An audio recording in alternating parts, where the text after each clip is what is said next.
नमस्ते दोस्तों, आइए आज हम एक कहानी सुनते हैं जिसका नाम है दिव्य दृष्टि। अगर मेरी यह कहानी आप सबको पसंद आए तो ज़रूर मेरे चैनल को लाइक तथा सब्सक्राइब करिए। मुझे याद है तब मैं अपनी छोटी मौसी जी के घर गया हुआ था। रोहन अपने मित्र से कह रहा था, घर का सारा काम निपटाकर अब मौसी जी मेरे पास आकर बैठ गई। इधर उधर की बातें होने लगी।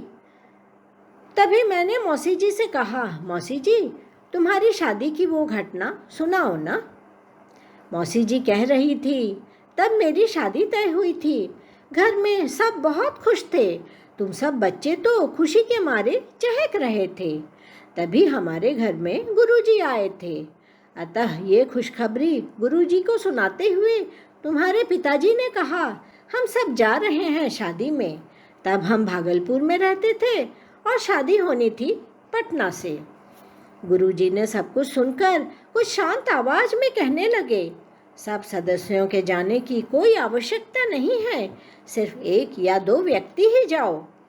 इतना सुनते ही, गुरुजी की ये बातें सुनते ही हम सब बच्चे बहुत निराश हो गए। पर करें तो क्या करें?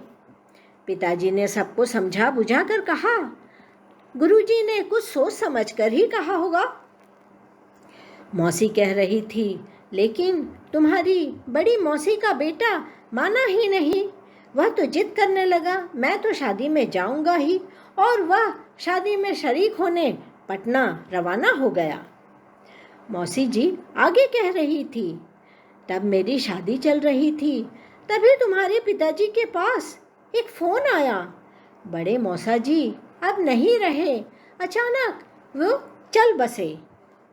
यह खबर मिलते ही तुम्हारे पिताजी ने किसी से कुछ नहीं कहा, जिससे शादी में कोई बाधा न पड़े, और तुरंत बड़ी मौसी के बेटे को वहाँ से रवाना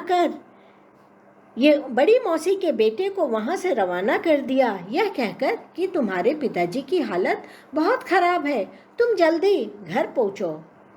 और फिर अगले दिन मुझे विदा कर तुम्हारे पिताजी भी तुरंत घर लौट आए।